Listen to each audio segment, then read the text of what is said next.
Hi, I'm Calia Schie. I'm a senior producer on the World of Warcraft team and a producer on WoW Classic. Hi, my name is Hazzikostas. I'm game director in World of Warcraft and helping out with design questions on WoW Classic in particular.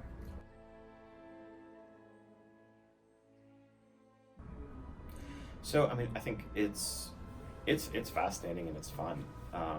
I'm a day one player myself, so I've been playing for a full 15 years, and I have vivid memories of this entire time. And it's been fascinating to see how the game has evolved. In many ways, part of what makes restoring Classic so appealing is that there are very real differences. And it's not necessarily a question of better or worse, it's just different in terms of pace, in terms of outlook, in terms of accessibility, in terms of focus between the original game and what it is today. I think working on Classic, we've had one clear design pillar, a mandate from the start, which is to recreate the authentic experience, the authentic version. And so whenever there are doubts, we would always err on the side of making it as it was back then. And I think it's been fascinating, both for myself and for the team as a whole, as we've rebuilt that world, to go in and play it and test it. And there's always, there are things where we'd forgotten the details of how they were, and aspects of the pacing where we naturally ask ourselves, are there ways that some of this could inform the way we think about World of Warcraft today, keeping in mind some of the different philosophies, the different structure and pace of the modern game.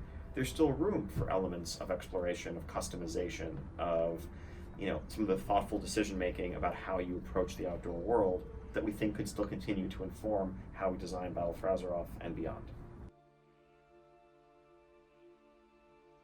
I think Ian and I, anomalies, I also work on both games, but for the most part, the rest of my team is dedicated to WoW Classic. Oh, okay. And they are really passionate about Classic? Very much so.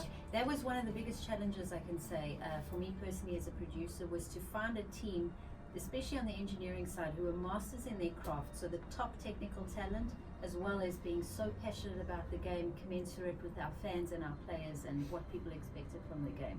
And I'm very glad to say we managed to get a perfect team to do both. So. Yeah. No, it's the same people, right? It's the same, it's literally us drafting a lot of those communications, and it's the same community team. I think we have a lot of information to share on Classic, and I think the reality is the answers to questions in Battle for Azeroth often aren't as clear-cut, and there isn't always information to announce that's going to satisfy those questions.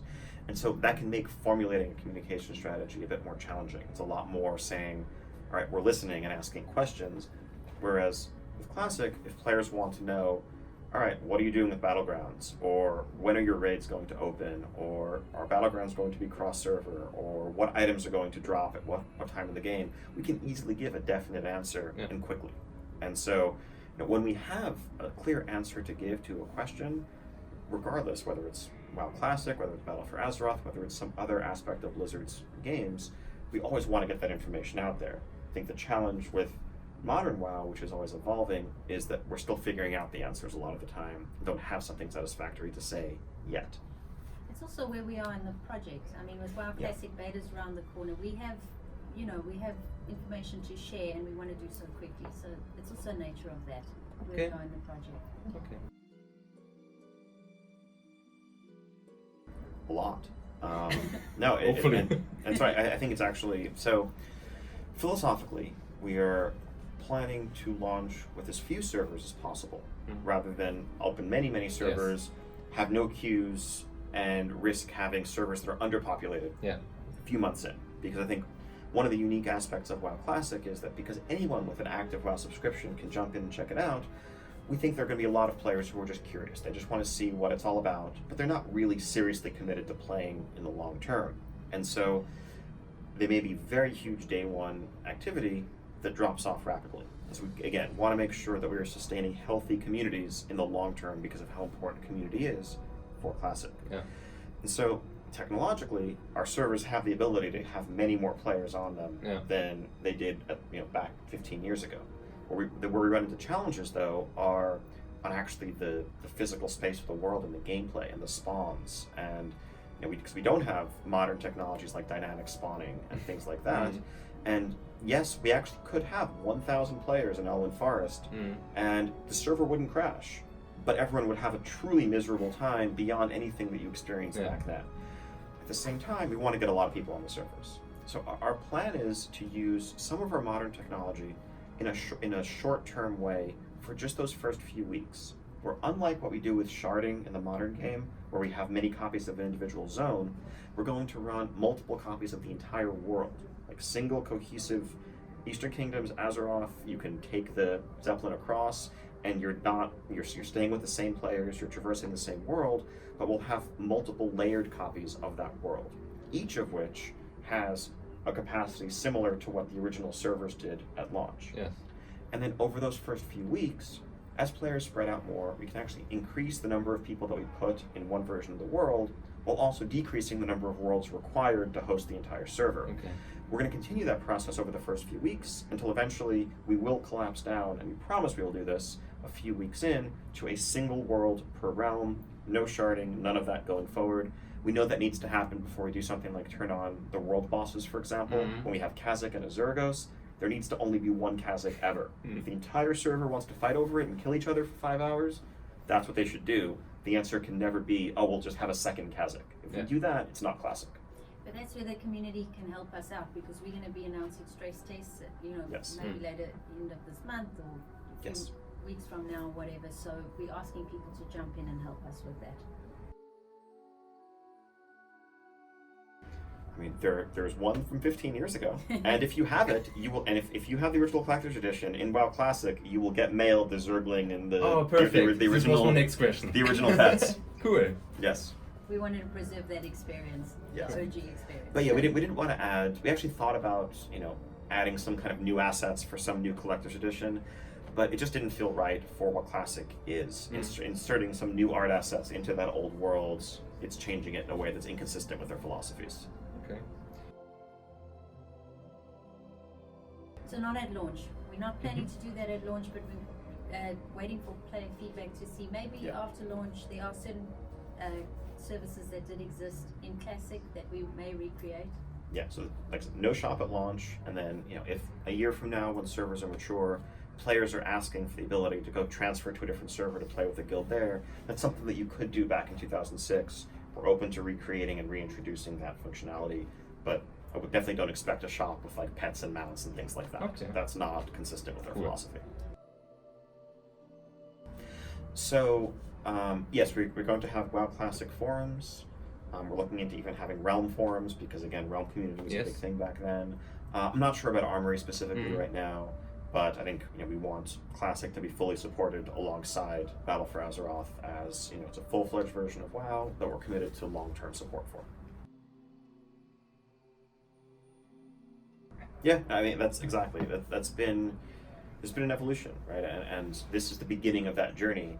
But I know there are players who miss being the nameless adventurer looking to carve their place in this hostile world, and that's part of the appeal of returning to Classic. But in the game today, once the adventurer has defeated Onyxia and Kel'Thuzad and Ragnaros and Illidan and the Lich King and Deathwing, at some point, you're a champion, you're a great hero, and you can never go back.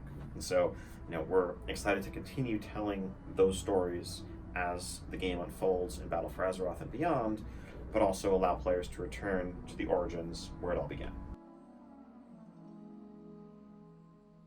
I mean, I think our servers are large, and we've always had external internet communities that have driven server populations for years. I mean, I think when World of Warcraft first launched, there were major internet gaming forums that picked, like, okay, this is our official server, right? Or, certain ethnic communities or foreign language communities would all pick one server to play on. And so we've seen these large trends.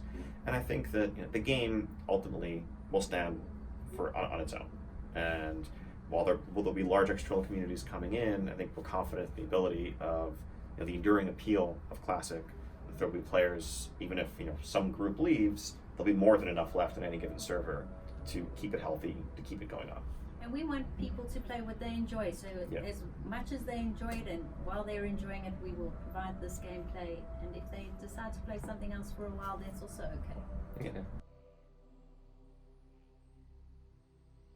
I mean, certainly to some extent, right? I think that's the one part that we can't control. We can make the game as close to what it was in 2006 as possible, but we can't change the world. We can't change the internet. Sure. We can't change the information that's out there and the ways in which people organize and coordinate. And so we're sure we'll see some of that, and it'll be fun to see how it all unfolds. Okay. So it's capped at level 30 for the time being. You'll be able to level all the way to 30.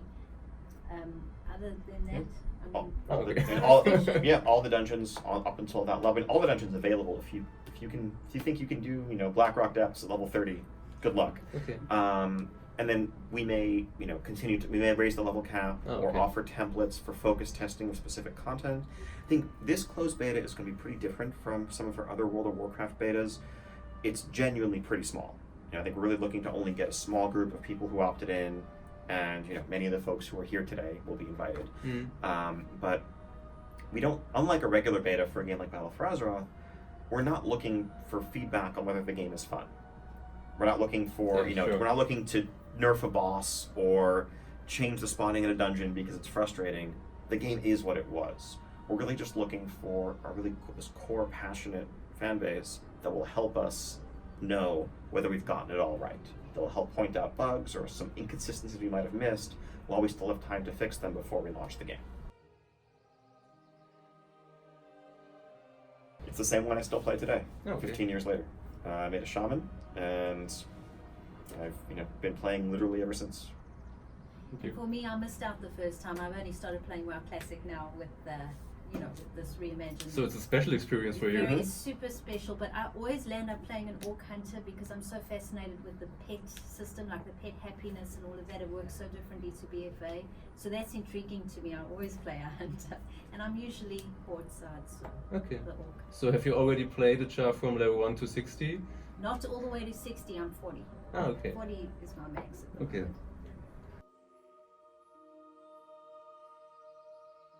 I think so. I think there will certainly be those who are hardcore, right? Who are power leveling, who want to be the first on their server to kill Ragnaros, kill Onyxia, get the world bosses on farm before other guilds can get there. But that's always been the minority. I think there are many people, including those who did raid back then, that I've spoken to, who, people have moved on in their lives. In many cases, we're older than we were 15 years ago by definition, and don't necessarily have the time to play it that way. But one of the great things about Classic is that it is really about that journey. You can, play through, even if it takes you a couple of days to finish each zone, you're just getting a level a day or so, you can enjoy that experience the whole way up. And, that's also part of why we are pacing our content unlocks the way we are. We don't want everything open right away or too soon in a way that might make players feel like they missed out. Like, oh, if you took too long to get to max level, well, you missed out on this experience because we already have, all this other content and these vendors and these quest lines available that are going to change the experience for you and make you regret not having done it faster. I think a lot of players will in fact say that. And there'll be many others who are pleasantly surprised, who come in out of curiosity and end up intrigued and wanting to play more. Then there'll be others who come back knowing what they were expecting, and again, we'll spend a lot of time there. And there'll be others who just walk away and run in terror and say, how did anyone ever play this? It's so slow and nothing is happening, and that's fine.